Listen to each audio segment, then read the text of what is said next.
screams in the night, Indian legends, miles of footprints, sightings. What are these elusive hominids that stalk the wilderness? Join us for eyewitness accounts, questions and answers, Bigfoot encounters of the past, and ongoing encounters in the present. Your host, two-time witness, field researcher for 43 years, William Jevning. Welcome to the mystery. Welcome to Creek Devil. Hello everyone, welcome to another edition of Creek Devil. Brian isn't with us for this particular interview, but Tom and I have our good friend Dalton. Dalton, how are you doing this evening? Good, how you doing, gentlemen? Very good. You had some new developments. I think the best way is just to give you the microphone and tell us what's been going on. Yeah, absolutely. Good to talk to you guys again. I've had quite a, I would say, maturing stage in the last couple months since we spoke. It was a pleasure to get a hold of Will and Tom and your guys' organization. I ended up in May of last spring meeting the Creek Devil, and that was a huge shock to my system. Absolutely game changer. And I think the first initial conversations Will and I had were very difficult and very emotional, coming to grips with, growing up in Northern Oregon and being an outdoorsman, hunter, and fisherman, without having any of those situations take place or even believe that creature existed. And then all of a sudden one day, I would find tracks here, I would find tracks there over a period of time. And then ultimately coming, 72 feet with one of these creatures. You guys remember how difficult that was, right? So where I needed to, or where I wanted to take my information and my experience with that was I used some of my military background and my resources to, first of all, reach out to the guys that still had secret clearances within my soft community and kind of, poke around to see if any other of my mates experienced anything like that. And my first probe in doing that, it was pretty similar to most people's circumstances. I got some of my mates that were kind of pushed back or didn't want to talk about it or pretty much deny that. And then by the luck of the draw, we ended up having a soft reunion with some of my buddies this past summer. And he had graduated from his master's program, and we got to see guys that we haven't seen, in about 15 years. And I ended up hooking up with a guy that we were in an adjacent unit to each other, but still soft operators. And we got to talking about hunting and getting a group together. And he casually took me aside and he said, "Hey, you need to be careful out there." And I kind of laughed and I said, "Yeah, man, cougars and bears and shit's getting overpopulated. The predator population's up and the prey control is down and there's no control over that." And he pulled me aside a little farther. He said, "No, man, there's other things out there." And then things kind of got rolling from there. You remember when I told you about that, Will? Yeah, right. Yeah, so that was another kind of development, and this was about probably a month after I had first talked to Will and the guys, and I did my first interview. And I think, Tom, you had said that was like an AA group for PTSD Sasquatch guys. So it was that's exactly what it was. But by this time I was a lot more poised with my, feelings and security on the issue. So I had met an adjacent brother from another unit, and we decided that he would come with us. Now, each year when I say come with us, my former soft operators and we get together and we either come to Oregon where I live or Washington. We get together and we do a hunt every year. So we put in for these tags And we put it in as a party, and it's pretty standard. So one of us will draw it, and we can go as a party. Well, this year we drew Montana, and my buddy, one of our adjacent buddies, he had some connections to a lease there, and we drew 4 elk tags out of there. Excuse me. So we were going to link up in September, and we had 6 guys, and plus our new buddy that I told you about, that I bumped into at my buddy's get-together this summer from graduation. And he had quite a bit of knowledge of the area and intimate, I would say, details of understanding of Creek Devil, the creatures. So we were able to collectively as a group get on this property that was, I think it had 1.2 million acres that bordered the national forest and other places, but it was a huge ranch. And the gentleman that owns it, one of his contributions back to the veteran community is that he would, allow without guides and contractors to come in, he would, eat one of his tags and let a veteran come in. So we didn't have to pay anything. He put us up. It was an awesome experience, but there was kind of an ultimatum that went with that. My buddy, we'll call him Brian. Brian particularly absorbed information from this guy, got a hold of this guy because we were kind of on the Sasquatch topic, and with his background and what he does, he had some privy knowledge to some events that took place on this particular hunting lease and ranch. And he thought it would be a good idea to collectively get us together as a group after a few of us have had these experiences, and then also set us up in a location where we could, I guess, if the word would be, investigate or experience a little bit more.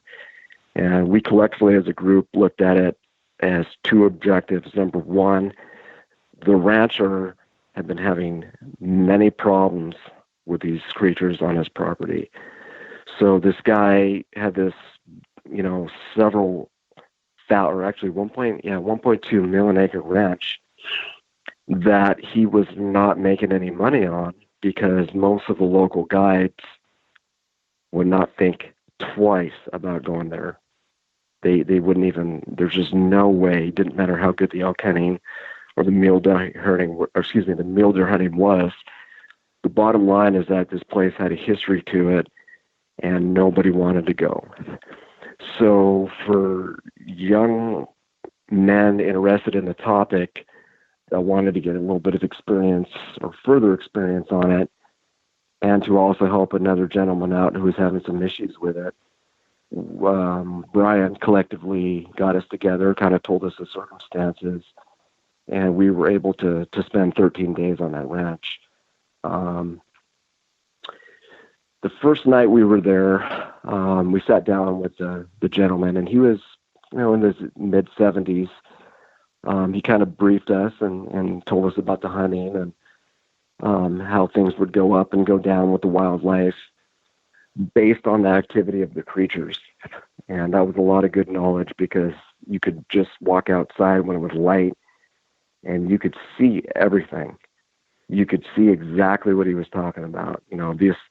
This pasture used to be full of elk, and now they're way over here. And we would go to this location over there where the elk were supposed to be, and an event took place there. So we would walk his property, and he was explaining year to year the activity and the intensity of the creatures. So he gave us some, really good information on that. And we decided that we would collectively go out as a team and basically bivouac it probably about 14 miles from his house. So we took, I'd say around 14 miles because we had to go over 2 or 3 ridges. But bottom line, it was far from the security of his general ranch home. And we went over 2 ridges, and where we spent that time, and Will, you guys know about this, there's a formula, right? There's a formula for where these things come down.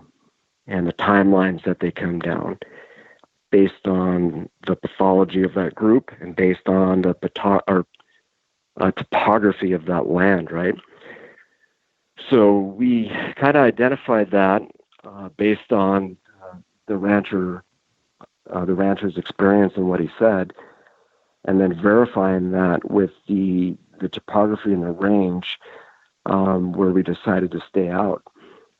And we, for roughly 13 days, we had action all night, all day, for over a 2-week period. Everything from probably grapefruit-sized rocks thrown at us to all the vocal sounds that have been reported by people who've really been engaged with these things. Everything from sounding like monkeys to screams, to growls, and other events. We experienced on and off for 12 to 13 days. Most of their routine behavior, their anger, the way they hunt in a horseshoe formation, the rock throwing, the probing, what we would call probing, to where one would come in, 2 or 3 would come around on our flanks, one would throw a rock, we would push back a little bit, and then they would retreat. And then when they would go back up in the high country, come back down and bring a couple more friends. So that's what happened, and it's been going on probably the last almost 3 months of my life now, because I decided I needed to go one direction. And I still haven't listened to that first interview I did with you guys, but I was thinking back and remembering that I was on that decisive factor of, was I ever going to go back in the woods again, or was I going to stay completely out of it? And some of the people I've met, you know, in my progression as far as understanding what is going on and how to get back in the saddle with feeling comfortable again. You know, one of the best suggestions is just get comfortable again with being back in the woods. So, you know, kind of guys with the way we're wired, soft guys, man, I had to push all the way. So there was really no gray area. It was either yes or no. So I pushed all the way, and that's what I got myself into this past summer for the last 3 months. Questions, Tom? You know, Tom's got some. That was a mouthful. Yeah. No, that was incredible. You said these things threw grapefruit-sized rocks at you guys, or when you're in the house, or what? How did that happen?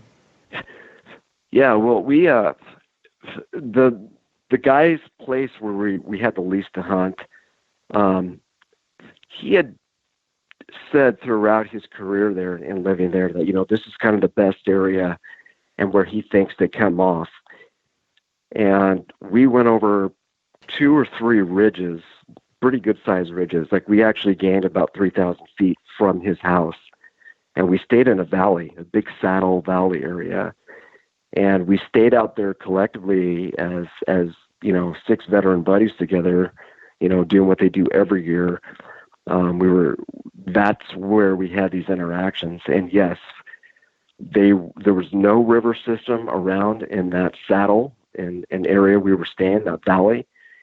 And we literally had grapefruit-sized rocks that we later learned came from 2 or 3 ridges over to where a drainage system and water was. So the fact that these creatures brought weapons, you know, I'm calling them a weapon, man. They were really zinging by. And by the way, all this took place at night when the creatures are most active and giving us their system of how they work. It took place from as almost an hour after it got dark to roughly an hour before it got light. And these grapefruit-sized rocks came whizzing in the timberline from both our front and to our left and to our right. And we had about a 100-meter standoff from where we were in a group and bedded down where our camp was basically.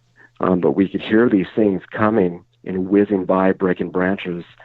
And then we would, once it got light and the creatures, retreated, when it gets light back up to the high country, we went and found these rock-size, grapefruit-size boulders they had brought with them. And nowhere, anywhere within the base of the valley where we were staying was there any type of rocks like that whatsoever. So I think that's a pretty accurate statement, calling them a weapon, because, when you have a grapefruit-sized rock being thrown at you, that's definitely a weapon. Yes, by any standards, yeah. Yeah, you'd be dead. Yeah, that indicates a pretty high level of intelligence, if you're coming to prepared, bringing rocks in from another area to utilize that way. Exactly. And that showed us a couple things, like you're saying, Will. Number one, that level of cognitive thinking that, hey, I'm going to go approach these people, and I need to think through some tools that I got to gather. So I'm going to go down in the river system. And that river system it's a creek, but it is exactly where the rocks were brought from. That they had actually gathered them, took them on roughly a 2.5 mile hike where they came from, brought them to the site, which was us, and threw them in our direction.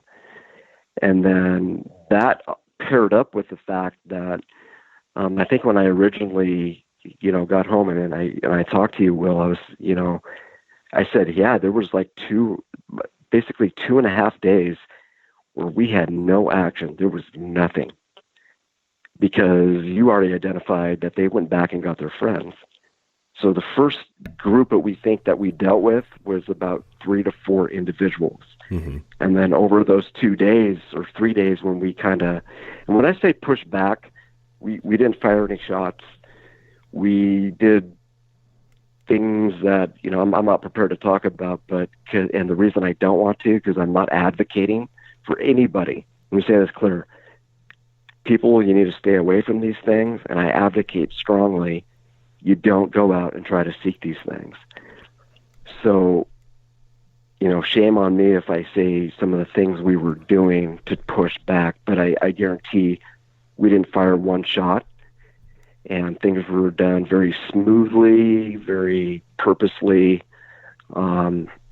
But we, like I said, with our background as a collective group of former soft operators, not that we know anything about these things, but we knew enough based on our body posture and our stance, how loud we talked, how we walked, dressing the same.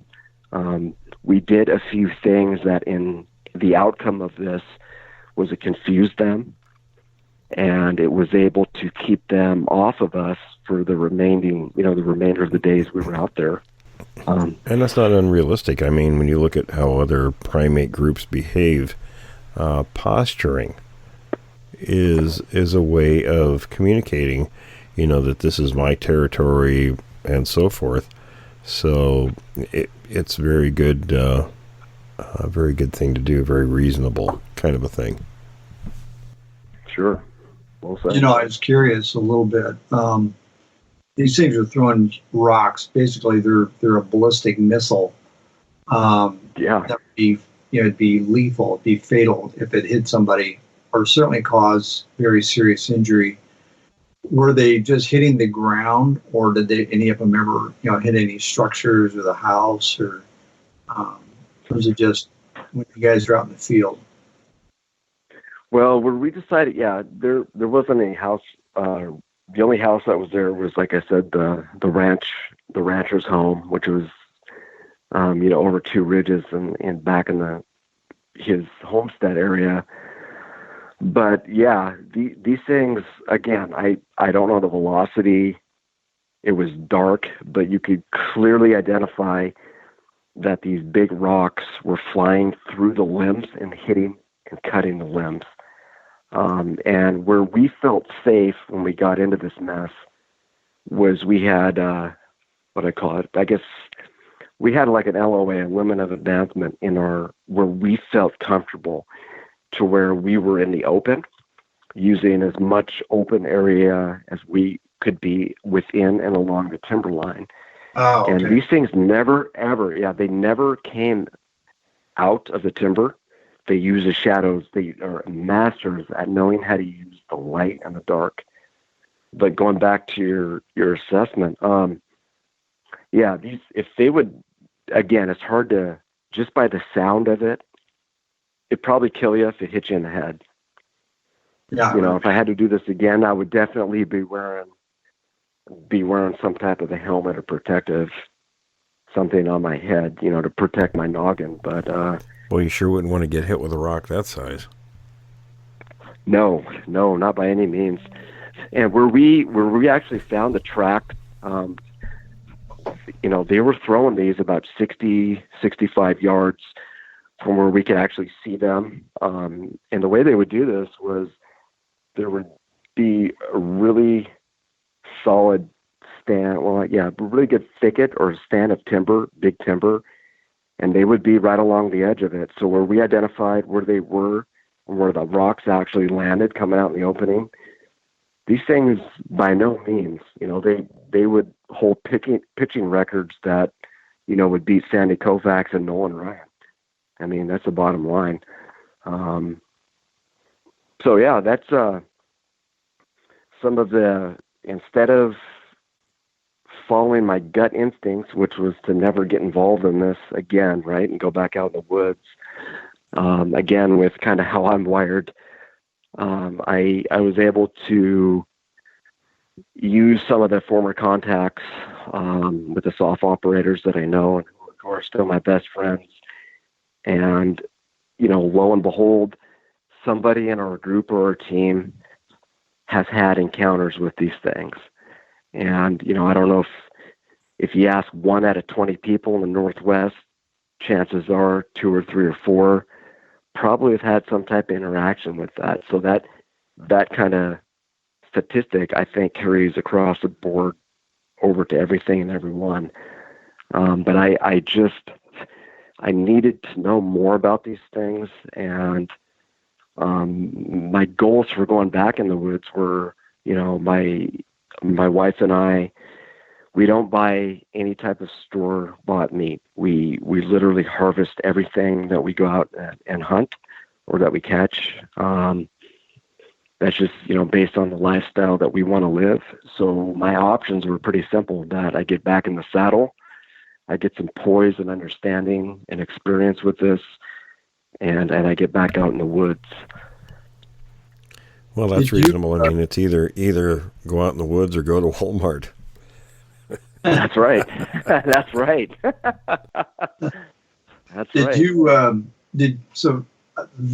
I mean, that would be a huge distraction, but I'm just curious if you even had a chance to go out and get any hunting in while you're there, or was it just engaging these things? And if you did you have any success? So the funny part about this is that our elk hunt went for a month, about 3 weeks long, and this all happened within the 2 weeks, and we did absolutely zero hunting because of this. So we basically ate our tags, and we all decided to come home. Half the guys came back to Northern Oregon, where I live. And the other guys, this actually shook them up. I want to talk about that for a second.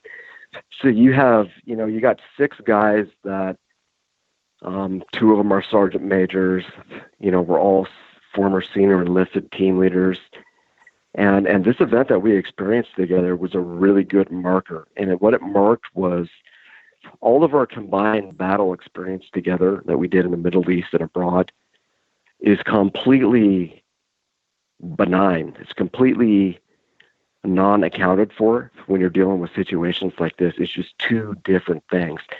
And I've heard you say that too, Will, that And we agree that, this, for most people that encounter one of these things, and then having that marker as a veteran, not that it diminishes or takes away from any of those really difficult things that we went through, but it absolutely pales it in a different format, because we could put combat in a box. We know who we're fighting. We train up all the time. I'm not scared of anybody, but it would be unwise and absolute lie for any combat guy to say, they don't fear these things, because there's something to be said about that. And I just want to throw that out there. And I think the big difference is, when you go into combat, of course, I did my 10 years in the Army. I didn't go to combat, but when you're training to fight an enemy, you're not concerned about them eating you. Whereas these creatures, you're kind of on the menu, so there is that possibility. Yes. I think it goes through your mind when you see one of these things. Absolutely. And these things do take people, and they do eat people. That is, we should have been listening to our Native American friends all along. They know the truth. They've held the truth since the beginning. Where was it going? Yeah. So Tom, anyways, we ended up going to Montana to specifically, get our elk meat, and this situation became something else. But yes, I did fly home to Oregon, in Northern Oregon. I had drawn a special tag, and this is the one that, man, this is the most surprising aspect out of everything. So I deal with this, all of September, early October, and I come home in the end of October. I'm tracking a bull elk, and I'm on him probably as soon as it gets daylight. I cut his tracks, and I stay with him for about 1.5 miles, and look on the map. I said, okay, I got a good idea of where he's going. And I got glimpses of him, so I wasn't pushing him too hard. I could see the top of his horns. I see him put his head down to feed. He was by himself, and things are going really well. I'm thinking, this is great. I can get this guy. So he goes over a ridge and down in a hole, and starts a side hill. So I go up over the top of the ridge, down side hill, and I hit this little, little bench. We'll say, it's about a bench, probably 200 feet by 800 feet. And in the middle of the bench, there's a little knob that goes over this little rise that's on a main game trail. So I hit his tracks again. I'm going up this little knob, and right out in the open over this trail, and I don't remember the measurement, guys. What was like 15 inches, somewhere around there. I don't remember, but it was somewhere between a 14 to 16 inch Sasquatch track that was right there. And I mean, I was 5 minutes behind that bull, so you can place that creature between the bull and myself. And I know for a fact I was 5 minutes behind that bull. So I immediately, I get pretty excited. That's the last thing on my mind that I was thinking of. I just got back from Montana. I am hunting in the same general national forest that I have had other things happen, and where I had my sighting, but topography did not match up with what I learned this summer, where one would be at that time. So when I cut his track, it was really surprising to me. And I sent you guys a photo, I sent you guys a video, and you can see on that little knob, and it's not a big one, it's a grade of about 6 feet, over like 100 feet. It just steadily goes up. But right in the middle of the trail where that elk had crossed and stepped was a perfect, 14 by 16 inch print.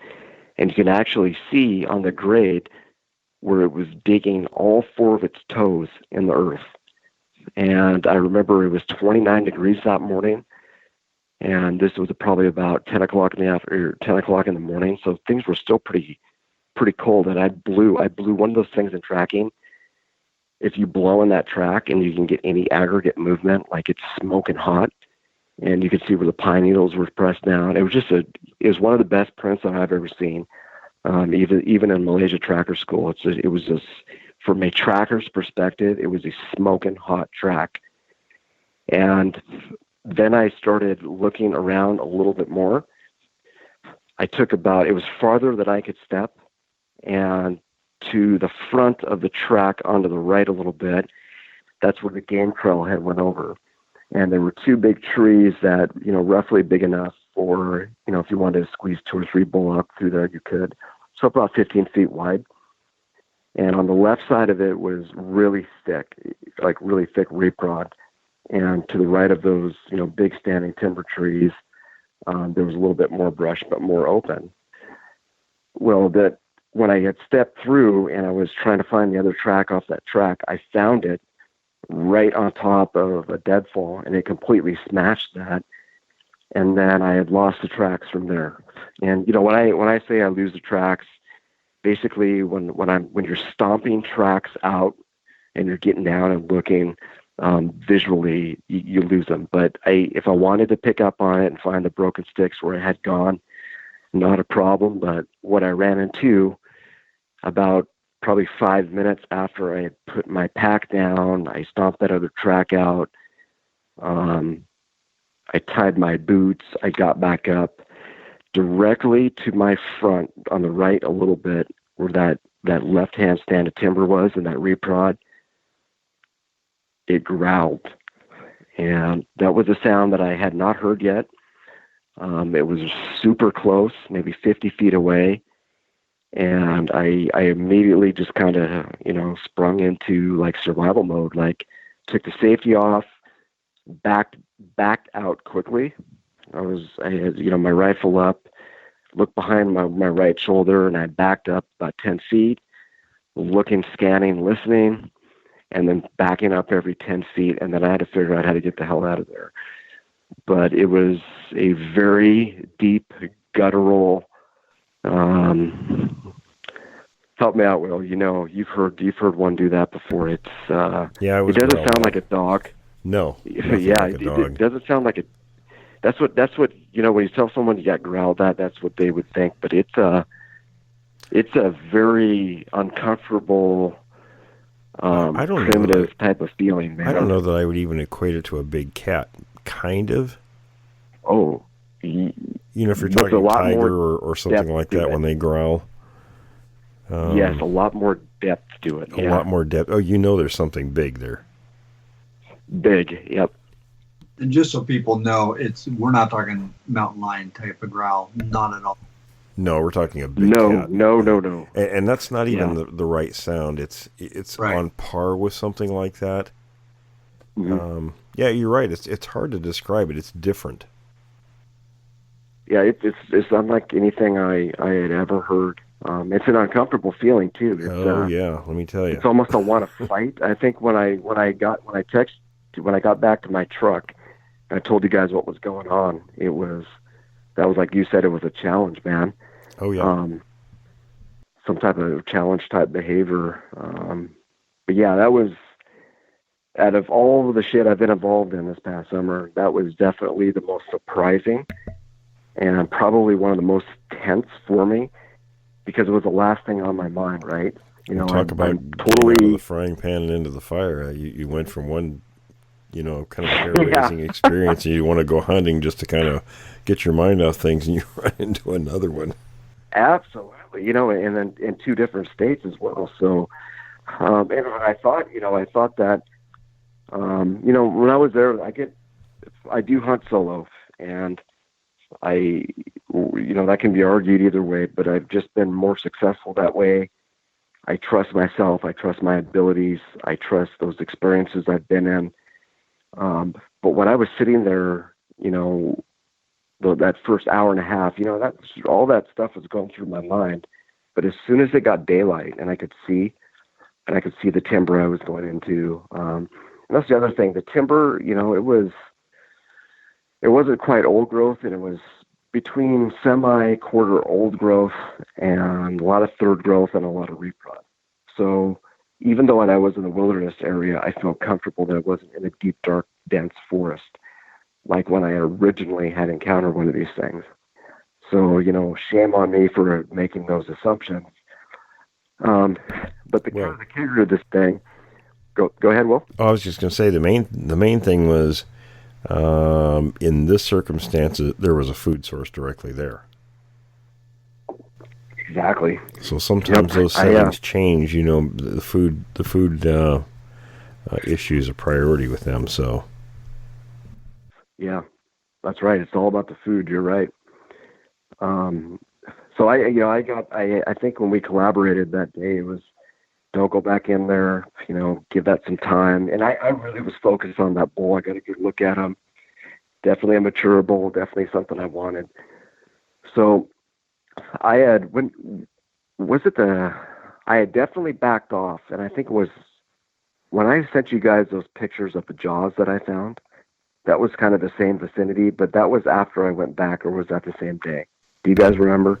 I think it was the same day, and for listeners, and I guess Tom could put that on the website, that photo, that was a very unusual find, because we're not talking a couple of jaws. There was a bunch of them there. Of all things, jaws. Yeah, they were elk jaws, and they were from several different elk.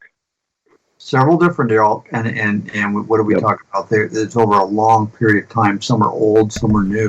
And that's not something you just trip over out in the forest. You might find a jaw, correct, but what were there, probably half a dozen in that photo? The first pile, I think the one that I had a real good picture of, because I was getting pretty nervous after that, because we're thinking baited ambush, right? That these things will bait you. But I think one of the photos that I did send, it had it must have had 5 jaws in it, and all those jaws were from different elk. And the way it was oriented, that's extremely unusual. Almost in a circle, right? Like you had to take hands to do that. And for the people that are going to listen to this, I only hunt in wilderness areas. I take an azimuth and I go. So if I see anybody where I choose to do my hunting at, I will usually retreat from the area and find, especially if I know that the conditions are right, so that I can track and then I can get a bull. So the context is that there was nobody in this area, and I was probably 6 miles in as well. So I didn't cut. The only tracks that I cut were a few bear tracks that day, the Sasquatch print, and then my own tracks and elk tracks. So to rule people out, I feel very confident about that. And it was in a very particular area where, again, it was kind of like on a little knob that you can, two theories here. One, that, people were sitting down having lunch, or it was a baited ambush. But when I squatted down to take a needle look all around me, I could see pretty well. I felt comfortable that, if anything was coming in any direction. So, but that was very, very unusual. That was something else. And yeah, that was the same day I found those tracks. So, and, to wrap this whole crazy thing up, I had backed off and I talked to you guys, and I followed your guys' advice. Don't go back in there. I could tell very straightforward that when that thing growled at me, that it was, leave it, get out of there. It's going to take the bull. That's fine. I had a hard few days because I was pretty pissed. I only had 8 days to hunt. So what I did was I went back in on the last day elk season for my tag, and I went about 14 miles away in a different direction in a different drainage system. And this is probably the stupidest thing I've done, compared to this past summer in Montana, with my buddies and actually some of the other stuff I've done. But I ended up killing elk that day, and I think it was maybe 4:00 in the afternoon. But here's the deal, when when you decide to commit is when you're going to kill an elk or kill what you're harvesting. And the only way to accomplish that is you have to commit all the way. And I started trailing him. I picked his tracks up about 12, and I knew I was getting close. I could see glimpses of him. I could hear him. So coming up on 4 p.m., I had harvested him. And that when you're in that type of situation, you have to make a choice. I was roughly 4.5 miles from my truck, all uphill.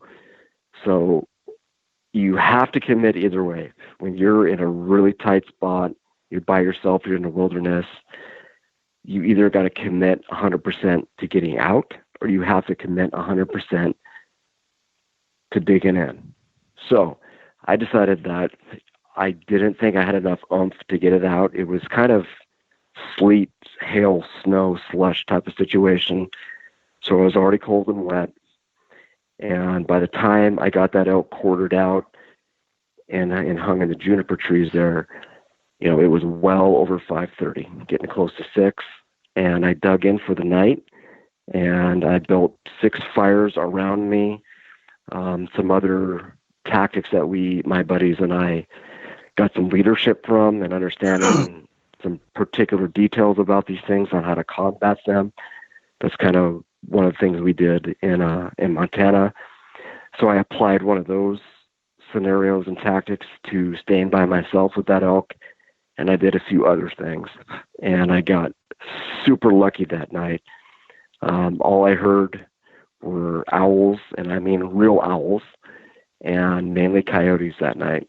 And the coyotes were moving, all around and doing what they normally do. And I was mighty happy by the time it rolled around, about 7:30 in the morning. Things were light. And then I got my ass and my quarters out of there. I spent all day doing it.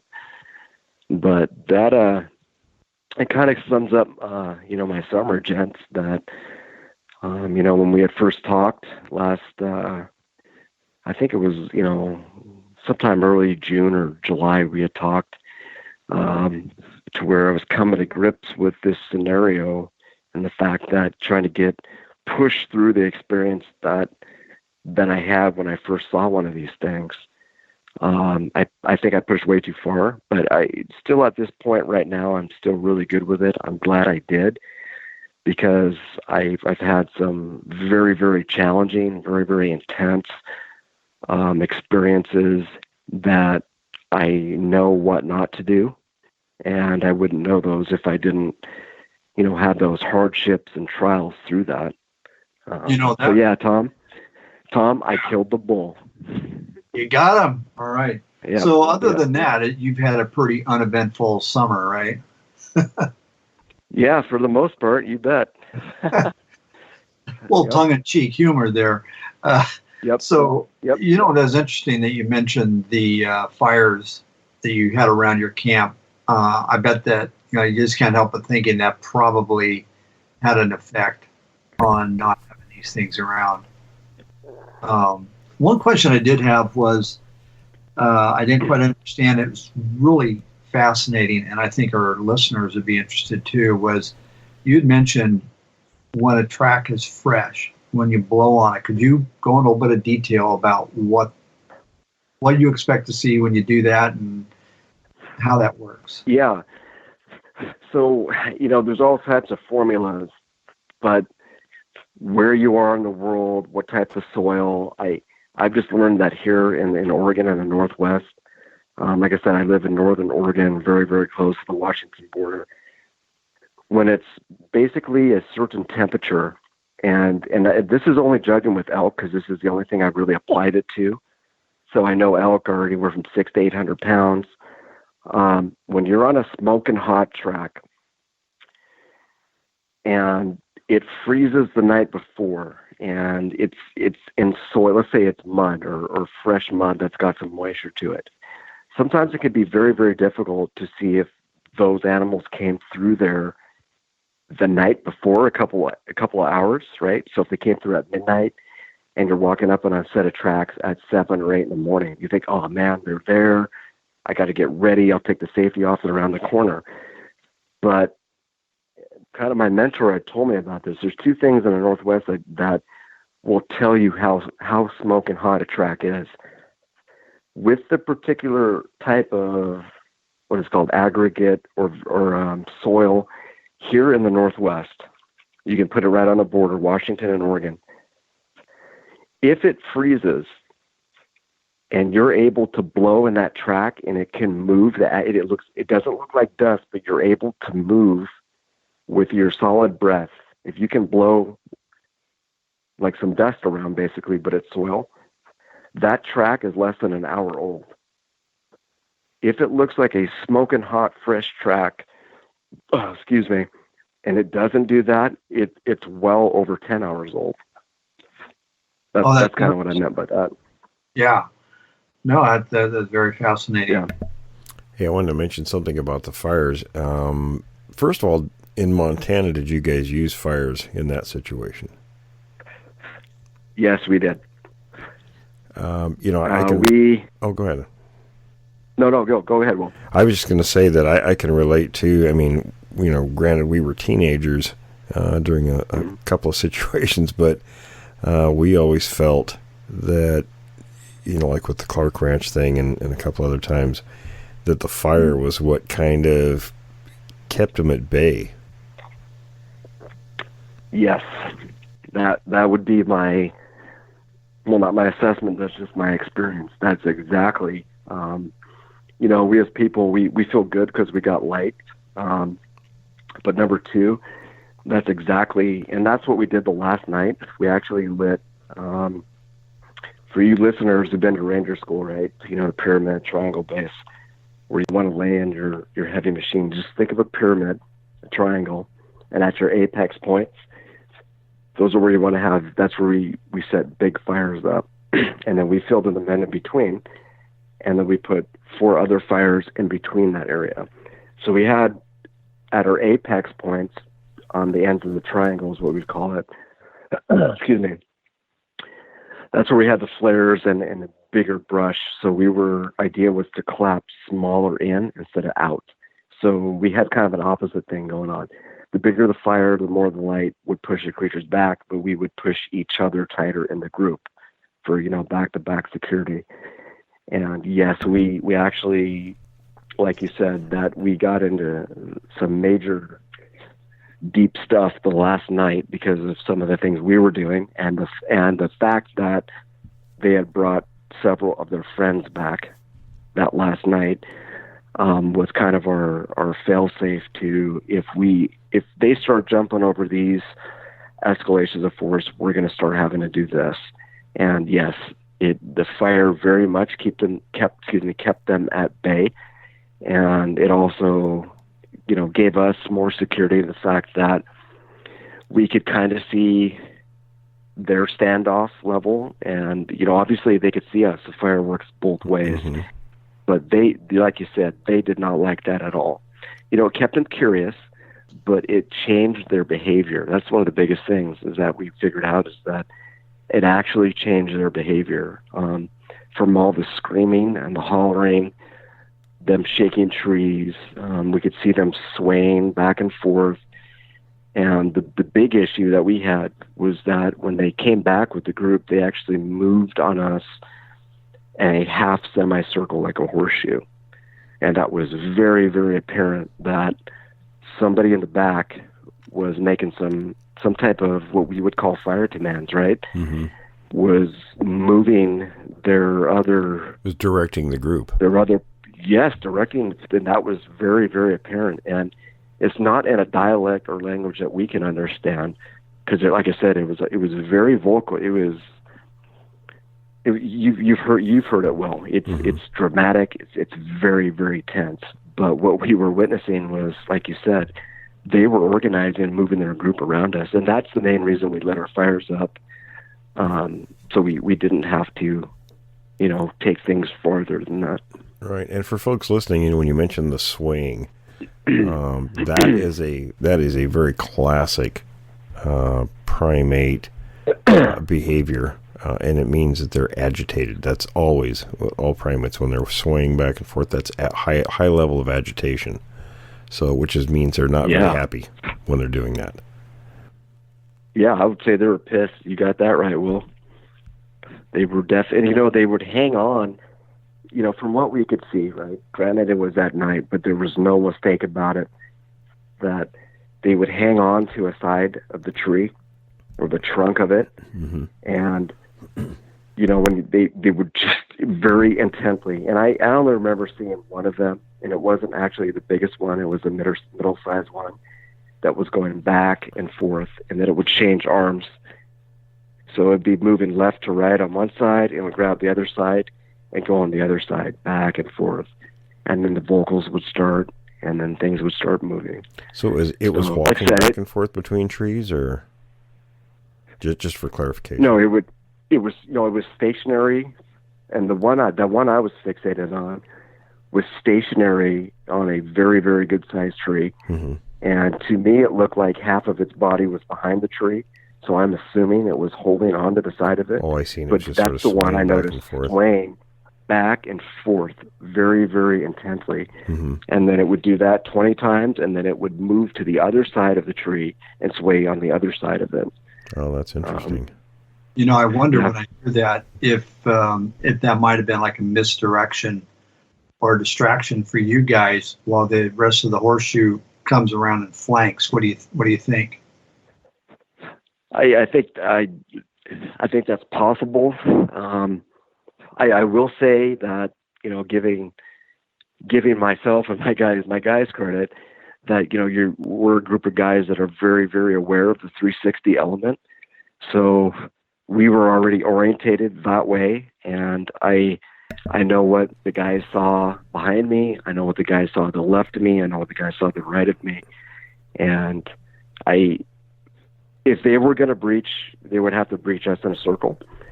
But again, we were able to do some things that prevented that. And then again, too, they never came out of the timber into the open. That's the biggest thing that I would take out of this, is that where we set up in the open area where we were at, they didn't want to come out of the timber. They never came, and that's where we set the edge of the fire. So that's the witnessing. What we saw was always on the peripheral edges of them using those shadows, using the edge of the shadow of the fire. But even when it was black, before we lit those off, and we were looking through our starlight eyes, right? They would never breach in out of that timber line. And that's very important. That's one of the things I have scratching my head about, is that, why they never breached out of their concealment nest. That's the only thing I can think of. They didn't feel safe in the open, but we did. And something we do know from my contacts, and folks listening, if you have a situation where they're coming around your home and it's not something you want to have happen, take a look at what's going on with your house. If you have brush or any kind of vegetation growing up close to the house, you want to have it cut back at least 50 feet away, because these things typically don't like to come out in the open. They want to approach a dwelling or a group of people out like you were under concealment. So that's a very important aspect. I just kind of a follow-up to that, I wonder, this is just speculation, but in the wilderness, I'm wondering if you're in an open area, if you tend to be maybe a little more safe than you would be, say, going through heavy woods where they could just suddenly, they could appear out of nowhere. Yeah, absolutely. If you're out in the open, you're definitely safer in a situation like that than you are, in a very confined space.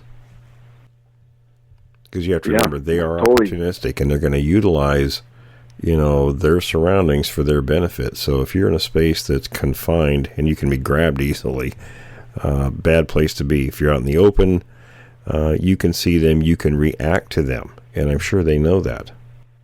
You think about the Pacific Northwest, how dense it is. I mean, we've talked about this. There's places where you have 15-foot visibility all around you, or less. The Doug's. Yeah, right, exactly. And the leafy stuff. So, food for thought. I had played that through my head when I told you where it growled at me, and I'll try and send you the picture again. So where that when I was hunting, when I found that track, and then where it stepped, kind of going at an oblique angle. So if you're looking at 12 o'clock, and if you put the needle at 1 o'clock, there's that big tree. And then to the right of that is that game opening area. Well, on the left of that big tree is where the brush was, and that's where it growled. I had played that in my head, just like the scenario you guys are talking about, that if I would have walked through there, I wonder if it would have grabbed me, because that's exactly where that thing was at. And, there were little pockets of reprod, and, visibility was, at most maybe 50 meters, 60 meters. But that, like you guys are talking about, in the brush on the edge of a trail, you're toast if you're walking by there. I had played that through my head many, many times. Getting it up that way, but that's in my knowledge bank now for sure. Yeah, looking back when I was growled at, I was still a teenager, but it was in a place, it was near where I had my encounter. And I'd mentioned, as Tom knows it, we had a trail between my home and my friend John's house, and we went up a neighbor's driveway to get to that trail through their property. And I was heading up there one day, the last time I attempted to use that trail, going up their driveway, and fortunately it was open field behind me. And then on the wood side, there was this big patch of blackberry bushes, very thick, pretty large patch right on the edge of the timber. And the whole bush shook violently, and I got growled at. And it was maybe, I want to say, it couldn't have been any more than 10 or 20 feet away, tops. Wow. And I stood there and froze, and I said to myself, to hell with this. I turned around, headed back to my house. Never used the trail again. Yeah, no kidding. Just wasn't gonna go there. But had I been in a confined area on both sides, could have been a very different situation. Yeah, no kidding. And go ahead, Tom. No, I was just going to say their comfort level goes up exponentially with the amount of cover that they have. Yeah, they're more in control. The more cover there is, the more control they have. The less cover they have, the less control. So food for thought for for the hikers out there, hunters, and anybody in the outdoors. Yeah, I've now that this is such a reality, right, and based on these very intense experiences, which I hold responsibility for. I purposely have done this, and I'm not complaining about that. But before the knowledge, you would walk on a side hill or walk through a pinch point where you feel that you can identify, okay, if I were a cougar or I were a predator, I would be doing this. So that's why I'm doing this in this exact spot, this exact place, right? We call it a pinch point. But now it's kind of looking like not only are those places identified when we're in the wilderness, but these little patches of thick brush, right, that are right next to a tree that has an opening that, maybe 4 or 5 guys could squeeze through. Regardless, it's a game trail. So those are things that, I've sketched down and are definitely in the back of my mind that, if I am going to continue my hunting career, but those are places we all got to look out for, right? Kind of takes us back to our Army training, about cover and concealment. Exactly. And, I think the light infantry guys could learn something from these things, But listen, fellas, we're running short on time. Dalton, any advice to people out there listening, based on your experiences? Yeah, my number one advice is don't go out looking for these things. I highly advise against that. I just told my experience. I may have made some wrong decisions, but it was a personal thing. to push me back over the edge and get me back in the saddle so that I could still continue to be a hunter and enjoy my time. But what we learned as a collective group out there, and the collective group that I had, better be sensitive about this, 2 of the guys are still operators. So these are the guys that are protecting you when you're asleep. These are the guys that are willing to do everything. And all 6 of us out there have had combined massive amounts of time overseas. And my guidance and advice would be, even with the guys that we were out there, 2 of the guys don't even want to go back out there. They want nothing to do with this. And these are guys with silver and bronze stars. So my advice is that if you do go out, it's always strength in numbers. Pay attention to places that you can identify as a pinch point. So like what Will was saying, stay away from brushy areas. Stay in the open. And if you're going to stay in an area, make sure you change your routine up. Do not stay. I will tell you, one of the main reasons we got in trouble is because we stayed there more than 4 days in a row. So change your routine up, change your habits up, and don't go out looking for a fight with these things. Guys can talk about calibers, guys can speculate all they want. These things are about 4 to 5 feet wide and damn near just as thick. So and they don't just play bubble around slowly. They're extremely fast and agile. Yes. These things are apex predators, man. And they are better than you in that environment. So, I don't mean to want to seem like a hard ass or deter, but, I can only give it on my best honest opinion and advice. My experience was extremely intense. That doesn't mean that's going to be everybody's experience, but yeah, don't put yourself in a situation that is going to end up maybe with the involvement of these things, unless you're prepared to go all the way. So, yeah, and I could offer one that's piece what I got also. To say. A bad choice could be your last choice. That's right. Will says you could end up a sack lunch if you make the wrong decision. That's right. You could be Don't make the bad choice. Tom, any final thoughts before we wrap up?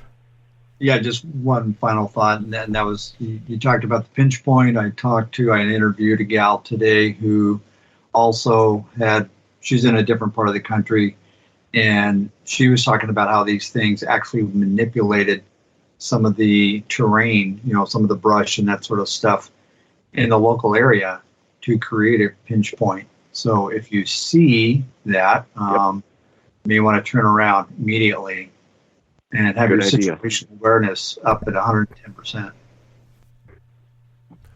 Well, Dalton, we certainly appreciate it. More than welcome. We're sorry you had such a frightening summer, but glad for the elk hunt. Yes. And thanks for helping me process, guys. Appreciate it. Absolutely. You bet.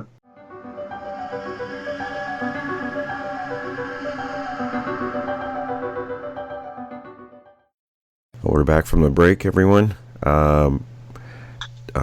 Brian, let's go ahead and start with you. I know we have some questions from listeners, and then we'll just go ahead and go from there. Yeah, so one question came in from Tara, and I told her that I would ask you about this, but she asks, why are there so many sightings of male creatures and not female? And I have an answer to that, but I want to get your answer to that, like what you think about that. Well, I suspect that since they're in groups that are, I guess you could call them family type groups, because there may be some variations in that. It's not going to be just a group out wandering together. They have sentries that are on the outside that sort of protect the group with warnings and such. And they're typically males, younger males. Then there's the males that are, and just like with other, if we look at chimps and other primates, the males are typically the ones that are sort of on the outside protecting, females and young. So the females and young are going to be farther away from exposure to humans and other threats. Yeah, that's exactly what my response was too, is that probably the females are going to be more kind of in the background, and the males are going to be more kind of explorers to that. And also another explanation might be that when you see a creature that could be, 7 or 8 foot tall, or even taller than that, and most sightings don't take place over a long period of time. They're just a few seconds. So when you see something like that, your first reaction is that it's got to be a male, not a female. Well, and I can give you a little further insight too. We've talked about what went on at Yakult, and when you see the Patterson, we're comparing the Patterson film with what the folks in Yakult saw. When you see what's in the Patterson film, the creature has very full breasts, full of milk, or what appears to be anyway. What the folks in Yakult saw, they did see the female. I told them there was probably one in the area. They did see one night under the bright, not a street light, but very close in brightness in their yard. The creature was underneath that, and they said it had breasts, but they appeared to be empty. So if you were to see a creature like that in that condition, and most primates, the females don't have milk in their breasts unless they're feeding young. So humans are the exception to that, of course. But that may very well be a misidentification. People may see females and think they're males because they don't see the breasts. Right. That's exactly what I think too, is that there might be a lot of misidentifications where people think that they're seeing a male, but it actually could be a female. It's possible, sure. Yeah. I got a follow-up question on that. Brian, that's an excellent question. What do we have any encounters where people have reported, besides Patty and Yakult, where they've seen definitely a female? Oh yeah, we do get them occasionally. They're not as much as the other, people seeing males and juveniles, but occasionally. Okay, interesting. And Will, kind of a follow-up to that, going back to the Patty, because she did clearly have breasts, do you think that she was feeding or nursing the young at that time when they got the film? Well, it's certainly possible. I mean, it's something we don't know a great deal about yet, but if you look at, comparative anthropology, you could make that assumption. Mm-hmm. Tom, go ahead, Brian. Oh, no, I was just going to ask how, because we don't really know about lifespan, but we can kind of guess based on other primates. Do they age in a similar way to humans? I mean, so for example, their faces get wrinkled. Do they drop in height? Because I know that as people get older, a lot of times they shrink in size. Is there any evidence to that? Well, that's kind of a big unknown. There have been individuals that have been seen in areas for years, like the big gray one that we saw back in 1988. That one didn't seem to change appearance over that time. So I'm guessing when it was first seen in the area, probably 20 years or so prior to our sighting of it, it was described almost in identical fashion as what we saw. So while it is possible that they do age, and you look at chimps, you can tell older ones from younger ones. Obviously, they do have some changes. So I'm assuming these things will make similar changes in appearance. And probably with color. It's possible, sure, but it's possible they stay the same also. Yeah. It's just one of those areas we don't know much about, if anything, really. Mm-hmm. So, Tom, what's the other first listener question? Okay, so this is a good one. This is from Tanner. He's in Oregon. Tanner wants to know, he says, I have a question for Will. He goes, I'm curious if we've heard of historical reports from around the Grants Pass area or Southern Oregon in general, or reliable accounts from the far Southern Oregon region, somewhere around the California border and towards the coast of obviously, of Sasquatch? And I think I know the answer, but I'll wait here for you. Oh yeah, lots of reports. One of the more interesting ones was, of course, we've talked about this many times, was that Renee DeHinden told me the Patterson Sasquatch tracks were found up near the California-Oregon border in 1980. But there's plenty of accounts, lots and lots of them, from Grants Pass out to the coast, especially the Port Orford area, but not just there, but lots of areas. I mean, you can look back in John Green's books and see lots and lots of accounts from southern Oregon and northern California. And I just want to comment on Witness of the Unknown, your first volume, volume 1. There's a real interesting historical account, and I believe it's Port Orford, of some miners that had a very negative experience with one of these creatures. Negative to the point that some of those miners didn't survive. Yeah, there was, things on the Chetco River. There were Thompson Flat. There were lots of areas. I'm trying to think off the top of my head. You can go to any part of that region and find accounts, that go way back into the 1800s to present times. Right. And I just want to say that what I find fascinating is the historical accounts pretty much harmonize, the behavior-wise with modern accounts, vice versa as well. Yeah, there's not a whole lot of difference. I mean, you can look, like I've said many times before, over geography and time, and the accounts are very similar.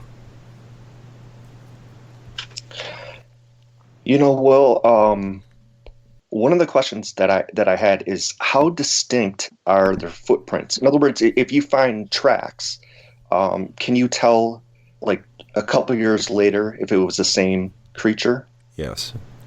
Footwear is very distinctive, and I don't mean shoes. I mean how the foot wears, how it moves, how a particular individual utilizes its feet, the wear patterns, and things like that. Structurally, they're different from one another. And because they do have such a large range, I think you said like 500 miles, are you able to identify the same creature, the same footprint that might be, 30 miles off of the first print? Absolutely. One of the best examples was, I can't remember if it was Green or Bob Titmus. They mentioned a foot that was found one year in the Bluff Creek area. The next year it was 150 miles south of there. So, yeah, they're very distinctive from one another. I mean, while they all have the same general structure and appearance, you can identify individuals very easily. Right. So it's kind of like a fingerprint almost that everybody's hand looks alike in a lot of ways, right. But there are certain things that you can definitely tell. Exactly, certain characteristics, and no two individuals are identical to one another. So the feet are very characteristic of that. So you can identify individuals pretty easily. A follow-up to that question would be, if you're to watch a certain individual, and over time, could you use that information to kind of forecast or predict locations? In other words, Will, I've heard you talk about over time, you've actually been able to predict within, I think, 2 weeks when a certain group will arrive in a certain area. And my question is, could you actually use that unique footprint of an individual or individuals to help predict when and where they're going to be? Yeah, you can get a pretty good idea. I followed one group for more than a decade, actually 12 years, and I could get within a 30-day window of generally where they were going to be, and it was pretty accurate. Of course, that group was fairly undisturbed by people, so there were not a whole lot of external factors influencing their movements, thankfully, so they were fairly predictable. So you have to count, when you're looking at groups and tracking them, there are a lot of factors that play into that, whether you can make predictions. But if they're unmolested by people, for the most part, you can get a pretty accurate idea, although they're going to change their feeding areas year to year, but they're going to be in the ballpark area of where they're coming through. I mean, for instance, if in, let's say, May, they're in one particular scene in one particular area, and if there's a history of that, there might be different locations they're at within that general area, but they predictably can be in that general area each May, for example. So some of the factors that possibly could influence them, I would imagine, would be, for example, if they're in an area that they, you've got to, like you said, you can kind of predict within a 30-day period. I would imagine. So my question is, what about logging? Let's say they logged a section in there. Could that be possibly something that might affect their behavior? Yes. Any man-produced activity in an area is going to alter what they're doing. Okay. And then the other part of that question would be, what is the purpose of moving around? Is it strictly for not exhausting the food supplies in an area? Two main reasons. It helps you avoid, generally the term would be predators, but and they may view us that way. So it's going to avoid dangers. We'll say dangers, not just predators. We'll just say dangers. And to not exhaust a food supply in an area. So so Tom, that was a great question, and kind of to segue off of that, Will, I just looked up today the statistics for white-tailed deer and overpopulation in the United States. And in 1930, they said that the population was about 300,000, but today it's about 30 million. That's a 1,000-fold increase in less than 100 years. And so I guess my question is, do you think that increase in the deer population might lead to an increase in the Sasquatch population? Oh, absolutely. And logging caused that. We've talked about this a number of times. When you log an area that historically has been forested, and that forest cover only allows a certain percentage of sunlight to reach the floor of the forest, so you get very limited leafy plants growing in those places. So food supply controls an animal population that eats that, and then the predator population is going to be corresponding to that population size. When they open those areas up, lots and lots of leafy plants grow in. It takes trees much longer to repopulate an area. So you can have a decade or more of leafy plant growth, which means the animals that eat those plants are going to populate exponentially because the food supply is greater, and then so will the predator population will correspond to that. So yeah, their population has grown quite a lot. I got that's an excellent question, Brian, because that kind of goes along the direction I was thinking, and that is, we talked about very recently the conflict between humans and chimps in Africa. That article we discussed. So if the deer population is exploding, this is a rhetorical question, the Bigfoot population is exploding.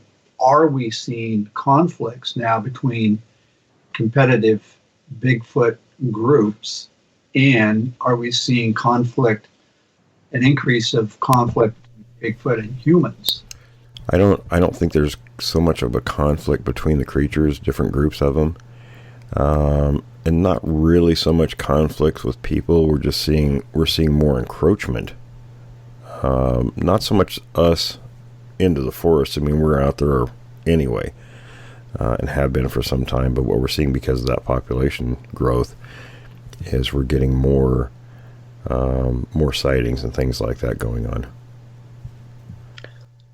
Well, kind of a follow-up to that, do you think that at some point they're going to stop being less confrontational and they might become more confrontational with humans? It's possible, sure. If the pressure increases, then, I mean, they're not the nicest creature anyway. So, some of that unfavorable behavior will become more apparent. Right, because just what I'm saying is that they kind of view us as a predator, but I just kind of wonder if at some point, probably not anytime immediately, but at some point, if they're going to become more aggressive towards humans. Well, they're opportunistic, so it really depends on that factor. What's in it for them if they do that, because it is a much greater danger messing with humans. Mm-hmm. Kind of along the same lines of thinking,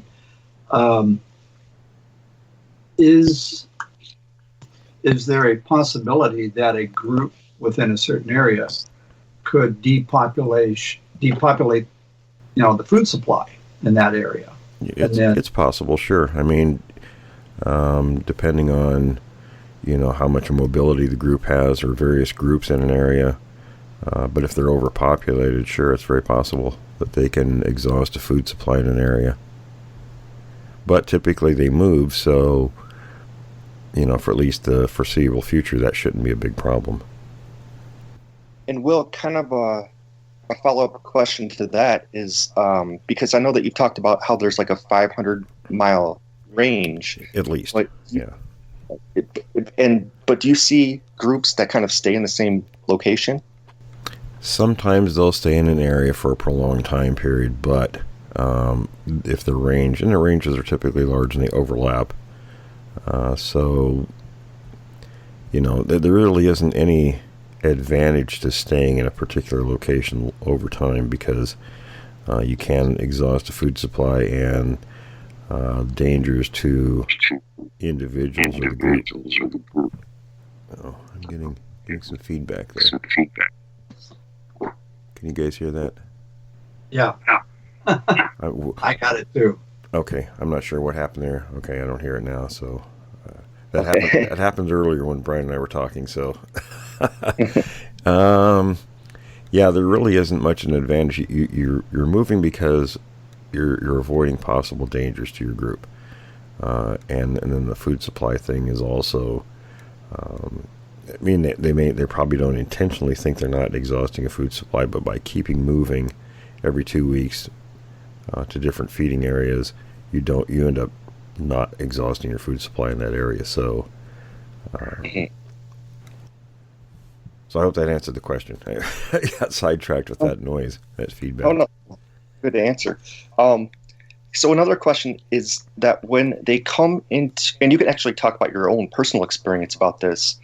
But when you hear about witness encounters, do these creatures actually growl? I mean, do they vocalize and kind of snarl at you? Or we've gotten reports of that. I've heard them growl. So yeah, that does happen.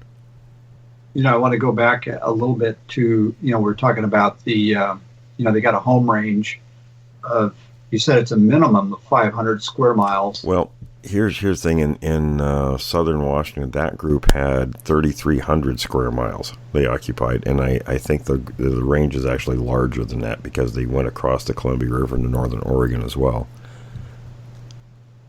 Wow. Okay. Do they? And I've heard commentaries on this, and I don't know. I can't recall where, but that they have both a home range, okay, which is pretty large. But they also have a core area, which would be, I'm assuming, would be like where, when they're within a certain area, the core area was going to be where they go and bed down, probably for the day or whenever. Is that accurate, or do you have any ideas on that? Well, actually, the terminology wouldn't be used like that. The core area would indicate, a place, kind of a home area, and that's not really what they do. And I'm basing this off 12 years of study of that particular group as they move throughout the range. Now, when they're, let's say, in a 24-hour cycle, they have places where they sleep, and they don't sleep 8 hours like we do, folks. But we'll just call it a sleep area. And they'll range out from that area to hunt. And then they'll come back. So there's that aspect, but every 2 weeks they're moving those feeding areas, so that's how they move throughout their ranges throughout the year. It's interesting because I think I'm sure elk and deer do the same thing. They have times when they bed down for a little bit. But again, they don't put in an 8-hour night or day of sleeping. No. I think they bed down for a bit and then they forage and, move around. So they're constantly mobile. I mean, if you think about it, it's kind of a dangerous thing. We sort of adapted it, and they think it's because of social or the construct or development of towns and things like that, where we have these safe areas where we can sleep, and because our work and things like that are sort of based on that system. Whereas animals in the wild, if you were to sleep for 8-9 hours, you're more susceptible to predation. So it's kind of in your favor to only sleep short time periods, but throughout a 24-hour cycle. Yeah. And I think I've even seen video of elk where people are walking through the woods at nighttime, and there's an elk standing there, apparently asleep, sleeping on its legs, and then it becomes aware of the presence of the person with a camera, obviously, and then it just it gets disturbed and kind of moves on, but you can tell that it just sort of woke up out of a little mini sleep cycle. Mm-hmm. and kept walking. And I'm assuming these creatures might possibly do something similar, or... Yeah, again, it's something we don't know a great deal about, so it's definitely something interesting to consider, but they probably sleep just like the animals they prey on, just short periods, throughout that cycle.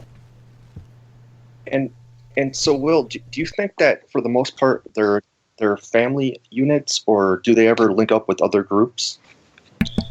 For the most part, I would say family type units. Could be other individuals that belong to a group also that aren't family. Like the group in southern Washington, there were actually 3 groups in that area that occupy that large area that I talked about, 3,300 plus square miles. The 2 main groups, they stay quite a bit away from each other. One is basically South Mount St. Helens. The other one is Mount Adams, Western Mount Adams, that is. There are probably others in that area, but and then there's a group of 3 males that sort of float around in between. So, occasionally, one or more of those individuals will go temporarily with one of those other groups, but then they usually split off. So, and sometimes the groups will band together for a time period for whatever reason, and they'll go their separate ways. I got a question, kind of a follow-up to that, and that is, in the family structure of each group, so you got an alpha male, and then you've got the other members, right? I'm just curious in their hunting, and I understand this is pure speculation, but it's just an interesting thought. Do we think that maybe the alpha males dictate behavior and dictate hunting strategies? So in other words, you got an alpha male, you may have a group that behaves one way, but eventually the alpha male is kicked out, or whatever happens, with primates, and you get a new one that comes in. You kind of got the same group, although some new members, and it may have an entirely different profile of behavior.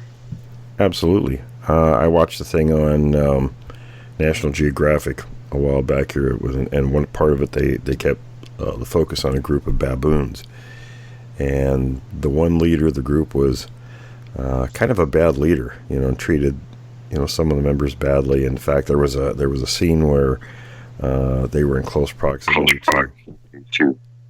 Jeez, what is going on? I'm getting feedback again.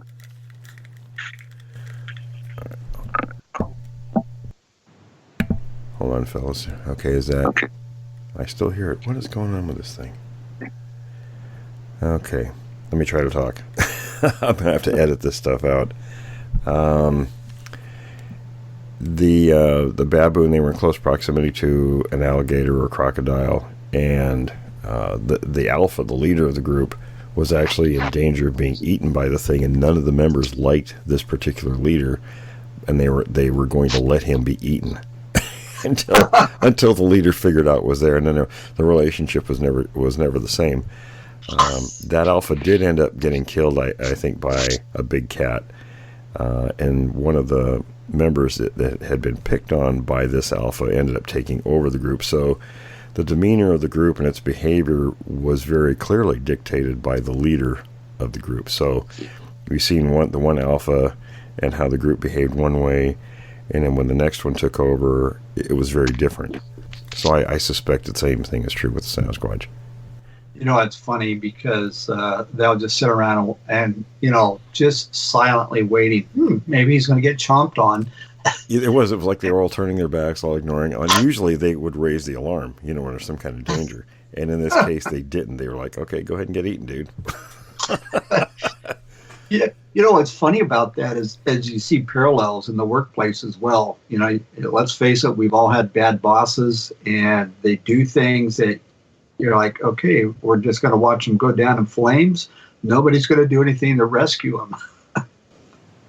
Yeah, exactly. I think everybody has some kind of a story they can relate like that.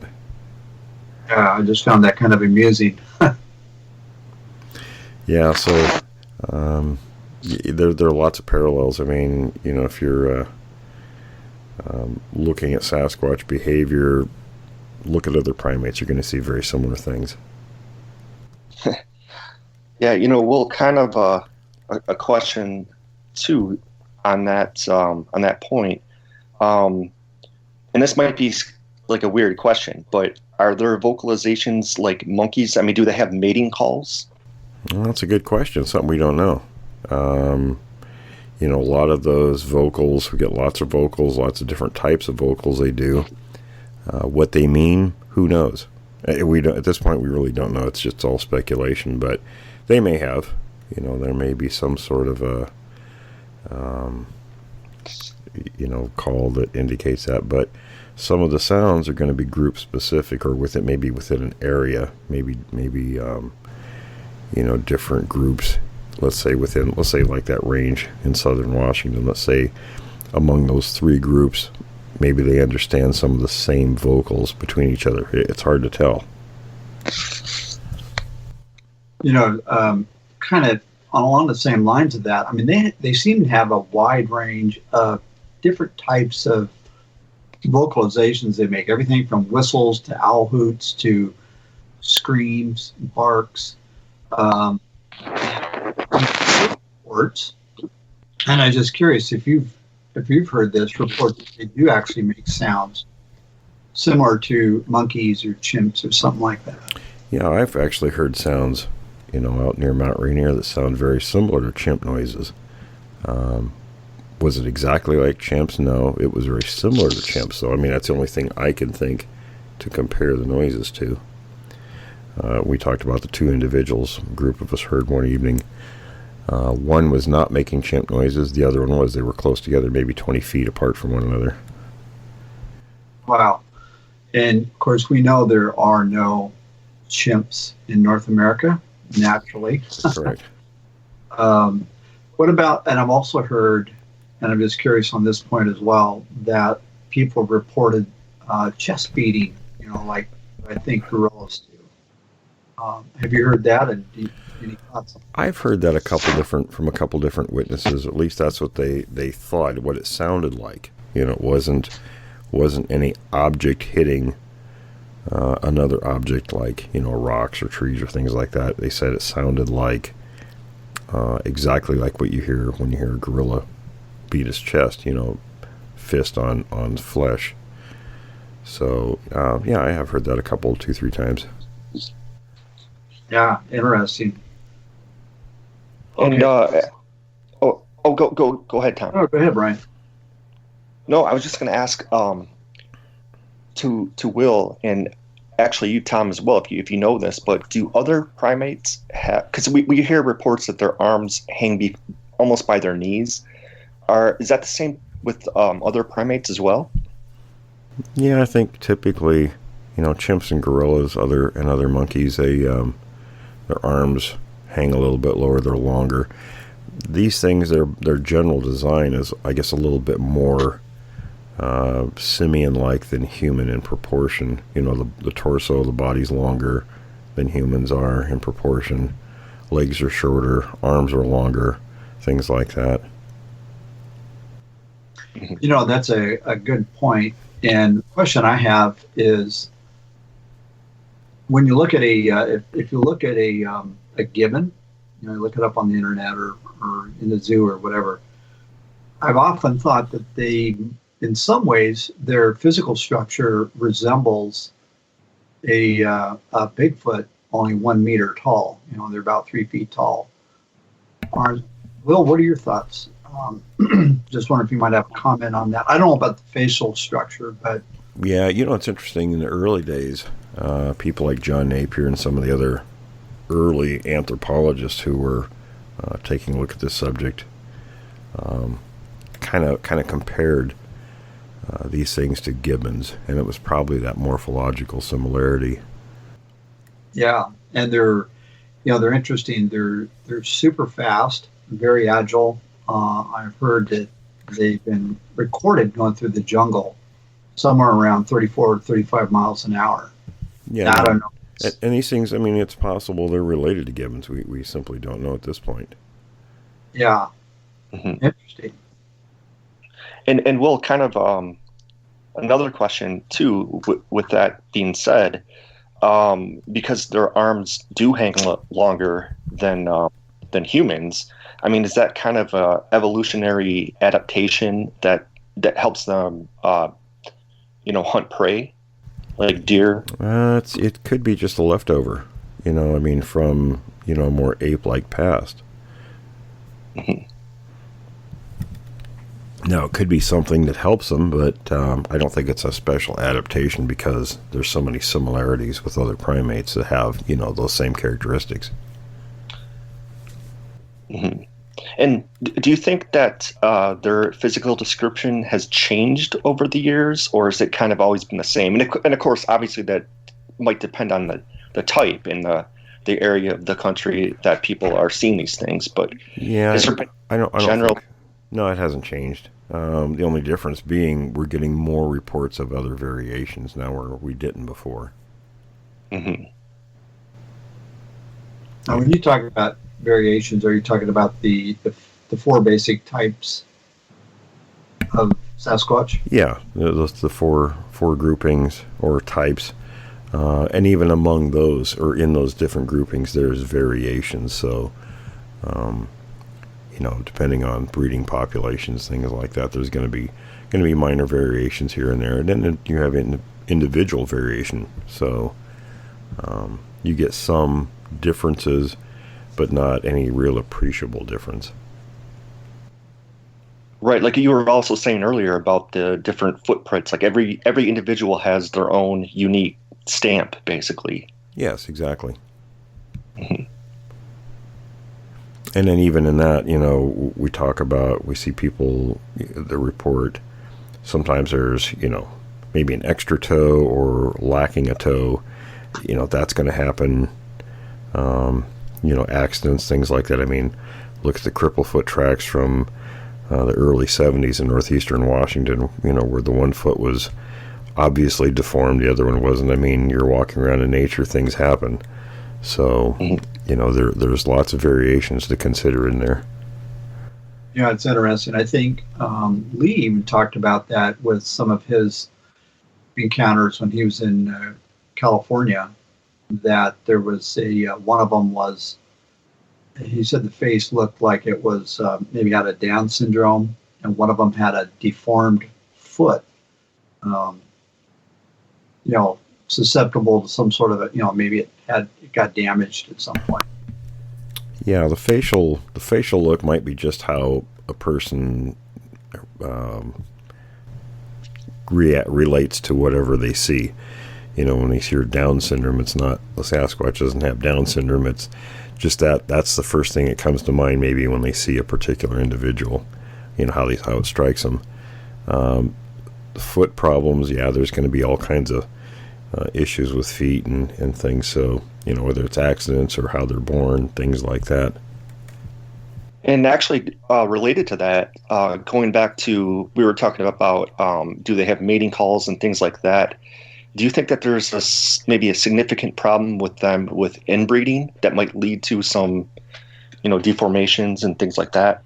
For the most part, I don't think so, but there are places where on the continent where they really don't breed a whole lot outside of that general area. So in those places, it could be a problem. Mm-hmm. And how often do you come across reports of them missing toes and things like that? I mean, like you said, like, in nature, everything's going to happen. But just out of curiosity, how often do you get reports or even footprints of them like missing a toe or something like that? It's actually pretty seldom. I've seen a lot of footprints and over the years and stuff. People send me a lot, and it's actually pretty rare. It does happen occasionally, but it's more rare than you think. It probably corresponds to even our own population where it's not a real high percentage. And another question is, and I think I know what your answer might be, but we hear periodically reports where they have an extra digit. And I don't know if that's just speculation or just sort of, stuff on the internet. But have you heard of any that have 6 digits instead of 5? It's rare. I've heard of it. In fact, I've got a cast on the desk in front of me here from the early 60s here in Northern California. And the little toe, it could give you the impression that it's actually 2. It's kind of misshapen, but I suspect it's just a single toe. It's not 2. There's no real division. It's just wider than one would expect. But that could be simply where or how that toe developed. I mean, there's all sorts of variations, but all the other prints are pretty standard. I mean, there's not a whole lot of difference. But that extra digit, it's very, very rare. I mean, I have heard of it once or twice, but it's not very common. And that also probably leads to speculation that a lot of those examples might be hoaxes that people did. And they could be, sure. Mm-hmm. Yeah, there's always that factor. Yeah. Speaking of that, you hear the speculation about not necessarily these things, but giants with double rows of teeth. And I heard recently the best explanation on that is clear up into the late 1800s and 1900s. Yeah, 1900s. So late 18th century and 19th century. Double rows of teeth was simply a way that dentists would explain that you had uppers and lowers. Mm-hmm. It did not mean that you had 2 sets of lowers and 2 sets of uppers. Right. First of all, you have to think, number one, we're not sharks. Primates don't grow teeth like that. Secondly, what would the purpose be in an evolutionary sense? There wouldn't be. And thirdly, name a primate species anywhere that currently or previously existed that had 2 sets of teeth. There aren't any. Yeah, right. And it would be a real huge disadvantage. It would be. Yeah, I just, in a primate species, I see no purpose for it. And you have to think about along those lines. What would be the evolutionary purpose of having something like that? How would it benefit the species? Mm-hmm. Right. Yeah, it would be a huge, huge disadvantage. People jump to a lot of speculative conclusions that really have no basis in fact. Mm-hmm. Well, speaking of that, Will, have there ever been any dental teeth that have been found? No, not of the Sasquatch, at least not that anybody's produced.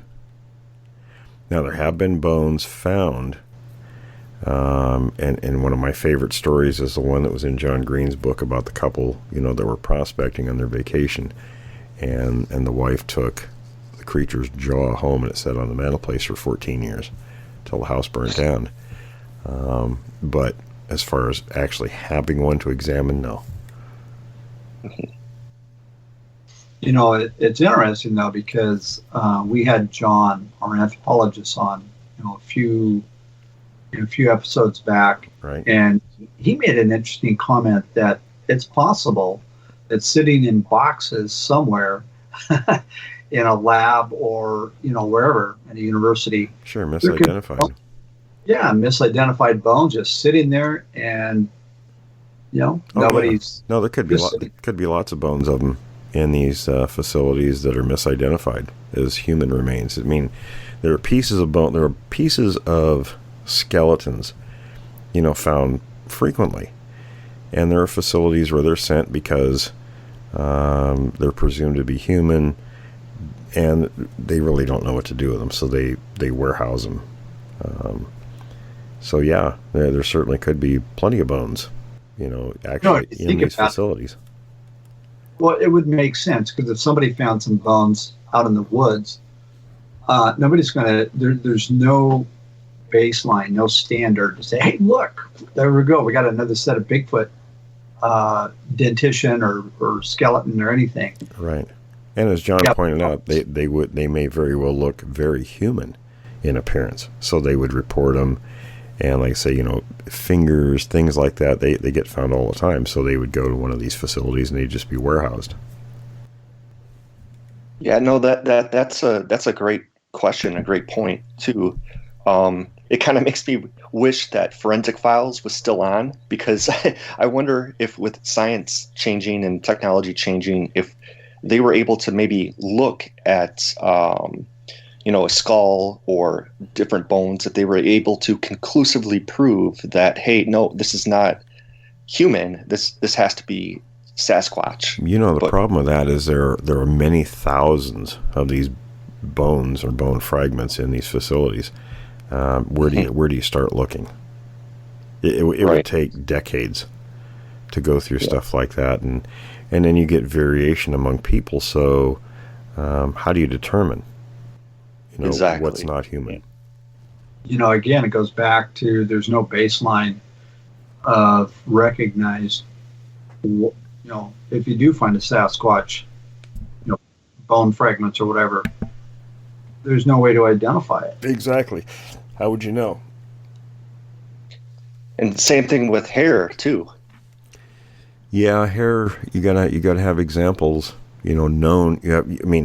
With hair, you would have to have something in the database that was a known sample. In other words, it was taken directly off the body of one of these creatures, in a with a chain of custody. So just finding something out on a tree limb somewhere isn't gonna cut it when it comes to that sort of thing.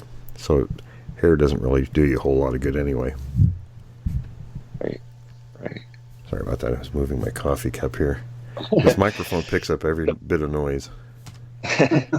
No. Hey, so Will, and also Tom, you can weigh in this on as well.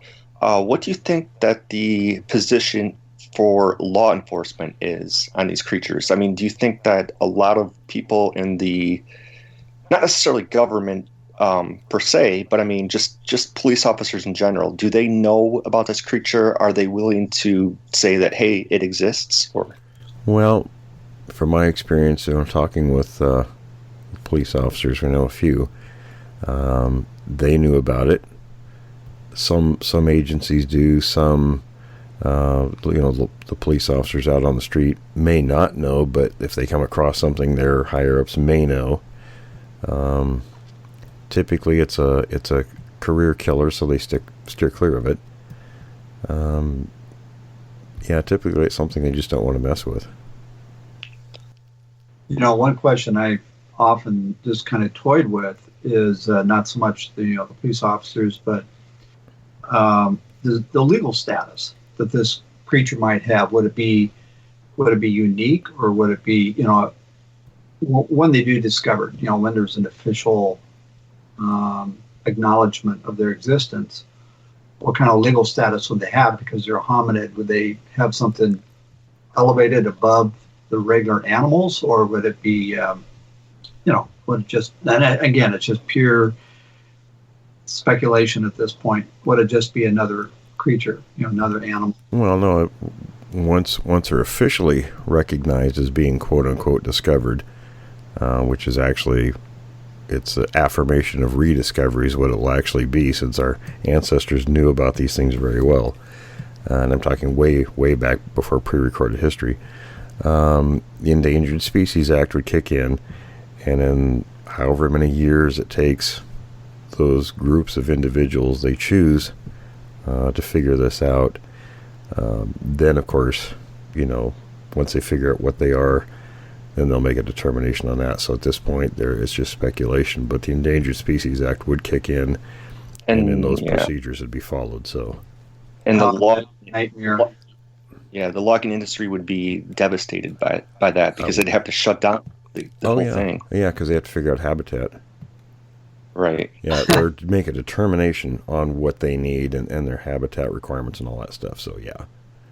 And these creatures, from what we know, is they're anything but endangered at this point. Well, that's what we know, but they still have to go through all of that stuff, and that's a federal law that automatically kicks in when something new is discovered.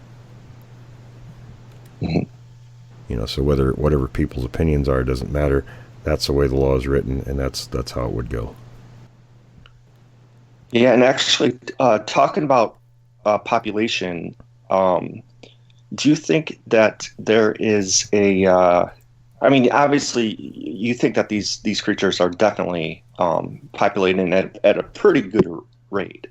But how is it in terms of regions of the country? I mean, are they obviously in the Pacific Northwest, but are they kind of, populating in like different regions in the country?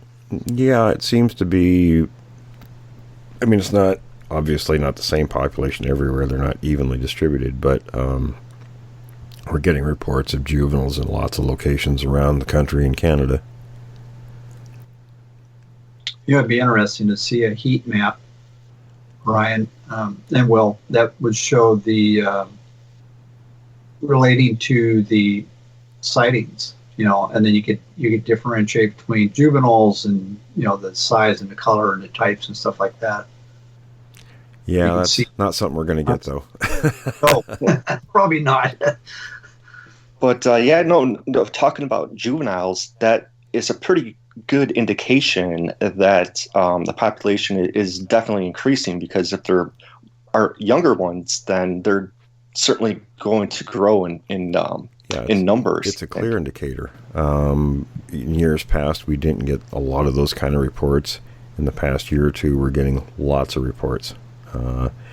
Now, is it that more people are opening up about this? Or number two, are they actually seeing more? And from what I'm seeing from people is these are fairly recent, meaning in the past year or two, these sightings of juveniles. So the indicator points to this growing young population.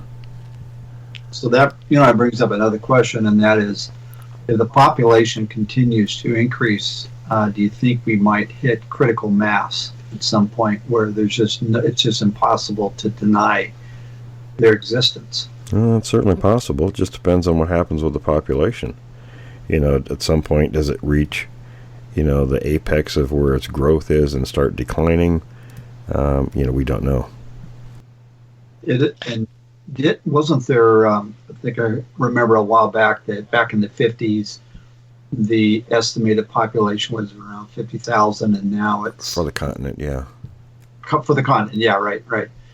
And then it's in the 6 digits now. It's at least double that. And that could be a natural progression, but logging has certainly played a big part in that growth, and we know that. So, and just going back to the earlier point I made about the deer population. 300,000 back in the 1920s, and now it's 30 million. It's like more than 1,000-fold increase in just the last, few decades. Sure. And when you look at the last few decades, look what happened. Prior to that was all that logging, so you had time for the leafy plants to grow, and then the animals that eat those plants, their population grew exponentially according to that. So it's very reasonable to, when you have 1 + 2 = 3, you have 1 logging plus deer population growing, 3 is the predator population growing in accordance with that population growth. Mm-hmm. And another question I have in regards to the numbers. What did you say it was, Brian? It was 300,000. Now it's... Yeah, now it's 30 million. they 39 estimate. million. So 1,000-fold. Do they have different, how do they predict that? Are they using algorithms? Are they using some kind of software that predicts? Because they have to have some way. I mean, you really can't. I can't imagine going out there and just manually counting that many Yeah. deer or anything. Yeah, so it is kind of speculation and just estimation, but Yeah, but and yeah, we have, like some percentage, like maybe 5 or 10% error. You know, Still, we can huge. probably get our biologist friend Adam on at some point, and that's kind of one of the areas he looks at, and he can answer that question, specifically for us. That's a good question, because I'm just thinking in terms, like, for example, here in Oregon, ODFW, the Oregon Department of Fish and Wildlife, predicts, I believe the number is 35,000 black bear in Oregon, which is a lot of bears. And I think a lot of them are on the coast, and then there's pretty good distribution from the Cascades going east. And this goes back to the bones. To my understanding, there's never been a single set of black bear bones found in the wild where the bear died of natural causes. Correct. Yeah, so if we can believe that black bears exist, nobody argues that. That puts the argument that no bones have been found at Bigfoot just doesn't make sense. Fellas, we're just about out of time on the Q&A. Any final points before we wrap this segment up? no, just saying happy Thanksgiving to everybody. Yeah, and likewise. All right, everybody, we're going to take a quick break. Stand by for Jim's reading.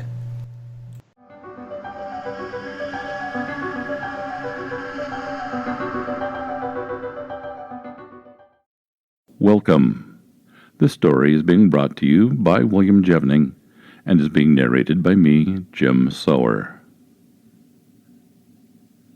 The title of this story, The Valley of Peace in the Olympics, a Seattle legend.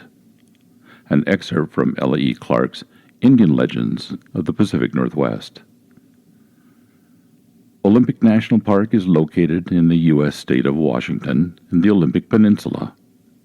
The park can be divided into 3 basic regions: the Pacific Coastline, the Olympic Mountains, and the Temperate Forest. A great-grandmother of Clarence Pickernell, he is a combination of Quinault, Chehalis, Cowlitz Indian, told him she was sure that the following story is a genuine Indian legend. She had not heard this version before, but she had heard a similar one. Eugene Semple, who recorded the version given here, was governor of Washington Territory in the 1880s. In the days long gone by, the Indians had a sacred place in the heart of the Olympic Mountains. It was a valley, wide and level, with peaks high on every side. The base of the mountains was covered with cedar, fir, and pine, which stayed green throughout the year. A small stream murmured through the valley, and flowers of many kinds grew on its banks and spread through the meadows. It was a place of peace, for it was held sacred by all the neighboring tribes. Once every year, all the Indian nations, even those that at other times made war upon each other, gathered in the Valley of Peace. Coming from all directions, they climbed the trails to the summits of the mountains and gazed upon the beautiful valley below them. Then they put away their weapons of war, went down into the valley, and greeted their former enemies with signs of peace. There they traded with each other and enjoyed games and contests of strength and skill. These friendly gatherings were held for many years in the Valley of Peace. But Seatko, chief of all the evil spirits, became angry with the people who gathered there. Seatko was a giant who could trample whole tribes under his feet. He was taller than the tallest fir trees. His voice was louder than the roar of the ocean, and his face was more terrible to look upon than the face of the fiercest wild beast. He could travel by land, in the water, and in the air. He was so strong that he could tear up a whole forest by the roots and heap rocks into mountains. By just blowing his breath, he could change the course of rivers. This demon became angry without a reason at all the nations that gathered in the Valley of Peace. One year, when they were there for trading and for contests of peace, Siatko came along with them. He caused the earth and water to swallow the people. Not many Indians escaped. A few rushed away in time to save themselves from the anger of Siatko. They returned to their villages to warn their people to stay away from the valley. The Indians never went there again. An excerpt from Ella E. Clark's Indian Legends of the Pacific Northwest. Thank you for listening. Thanks for listening to this episode of Creek Devil. If you or anyone you know has had an encounter with these creatures, please contact us at williamjevning@yahoo.com. That's William, Jevning @yahoo.com. All communication is confidential. Join us for another program next week. And until then, keep your eyes open out there.